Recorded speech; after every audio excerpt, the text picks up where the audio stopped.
Dumb ways I've been injured. Getting injured sucks. Like, just dealing with the pain after getting injured just stinks depending on the severity of the injury. Like, some of these injuries got me walking in the most unorthodox ways. Like, goddamn, it's annoying. So today, I'm gonna tell you guys about the different dumb ways I've been injured. Alright, so the first injury is slipping on nothing. Now, this occurred in drama class years ago in elementary school, and if you ever had drama class, you'd know that typically you're supposed to take off your shoes and do the whole class in your socks. And you know, since you're in your socks, the floor became very slippery. It was like you were walking on ice or something. But yeah, I don't know, this one time, I just felt like running across the room. Like, I don't know what possessed me that day, but that was what I wanted to do. And I did. So I ran across the room and I proceeded to slip in the most goofy cartoon way possible. And I fell on my back on the ground. And my friends proceeded to clown me saying, "No way, you just slipped on nothing, you idiot."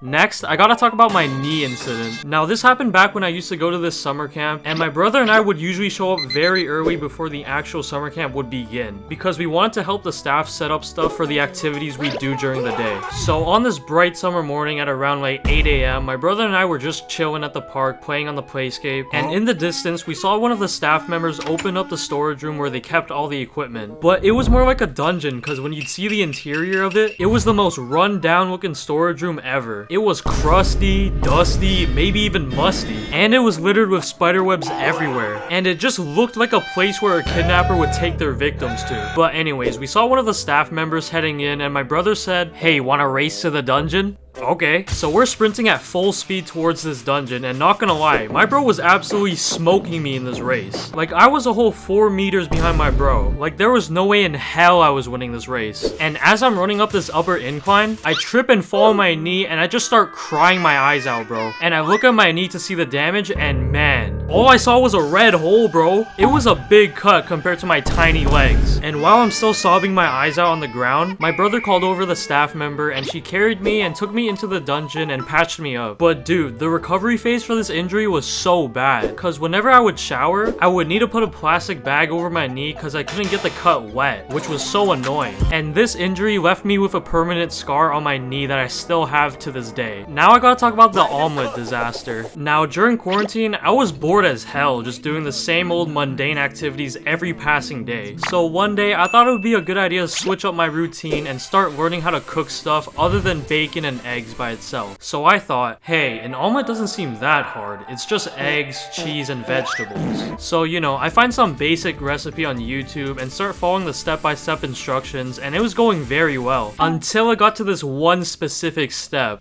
Flip the omelet. Now, I had no clue how to do this. Like, I've seen professional chefs like Gordon Ramsay flip stuff effortlessly. So I just kind of said screw it and try to mimic his technique. So I flip the pan and the omelet's in the air and it moves away from the stovetop and closer to the floor. So by natural instinct, I catch the omelet with my bare hands and it was burning hot. Yo, goddamn! So I instantly dropped it on the floor and my hand was on fire, yo. So I picked up my omelet and put it back on the pan and put my hand under cold water for no joke 10 minutes straight, and it left me with a bunch of blisters on my hand, which sucked. Like, never let me cook again after that tragedy, man. Like, if I was on Hell's Kitchen, just know I'd be booted out right when I enter the show. But hey, I'm not gonna lie, I still ate that omelet. Hey man, the 5-second rule is a real thing. And I put my blood, sweat, and tears into making that omelet. I'm not just gonna waste my efforts like that and let the omelet do me dirty. So you know I had to clap back and eat, bro. But yeah, take this as an example of what not to do while cooking. And if you really want to learn how to cook, don't worry, I got you with today's sponsor, HelloFresh. Fall is right around the corner, and HelloFresh is here to help you plan for the busy season ahead with tasty dishes delivered straight to your doorstep. Simply choose your recipes and pick your delivery date, then lay back and enjoy the last days of summer knowing dinner is covered. With HelloFresh, there's no need to stress and worry about shopping for groceries and planning meals on your own, because HelloFresh takes care of the meal planning and delivers pre-portioned ingredients right to your home. So whipping up a homemade meal is simple and straightforward. HelloFresh keeps your taste buds on their toes with their variety of 40 chef-crafted recipes to choose from every week. And if you feel like you won't be able to fit time throughout your day to cook a homemade meal, don't worry, because all you need is 15 minutes out of your day and you'll be munching on a tasty, satisfying meal made in the comfort of your own kitchen. Just look for their quick and easy dinner options, plus quick breakfasts and lunches too. Personally, my favorite recipe has to be the creamy Dijon dill chicken served with roasted potatoes and broccoli that I cooked up with my friends. It was super delicious. If you want to try out HelloFresh for yourself, go to HelloFresh.com and use code 50LoneE at checkout for 50% off plus free shipping shipping. Link in the description. Huge thanks to HelloFresh for sponsoring today's video. Now back to the video. Now let's talk about my bee sting experience. Now this happened when I was like grade 2 and I was in the backyard with my bro and we were bored as hell. So what do kids typically do when they're bored?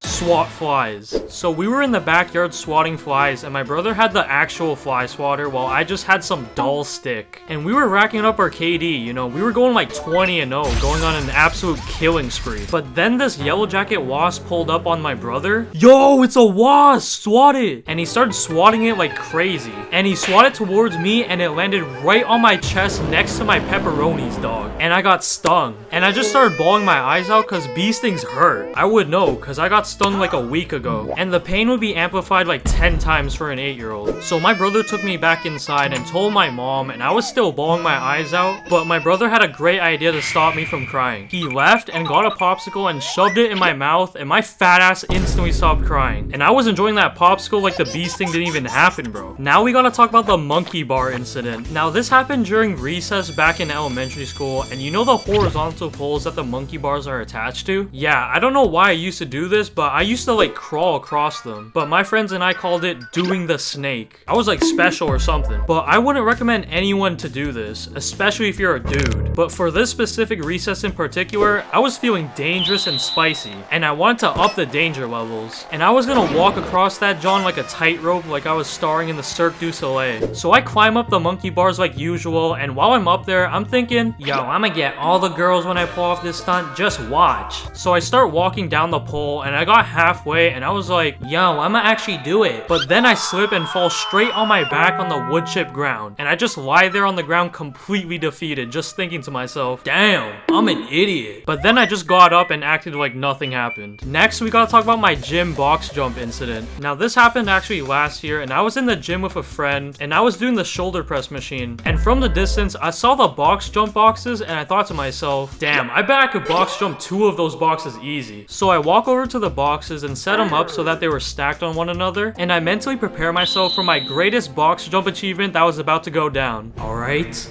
I got this. It's easy. It's just 2 boxes. How hard could it be? So I jump and my feet touch the edge of the top box, and then I slip and my knee pushed against the edge of the box and I fell on the ground. Ah, yo, I'm so stupid, bro.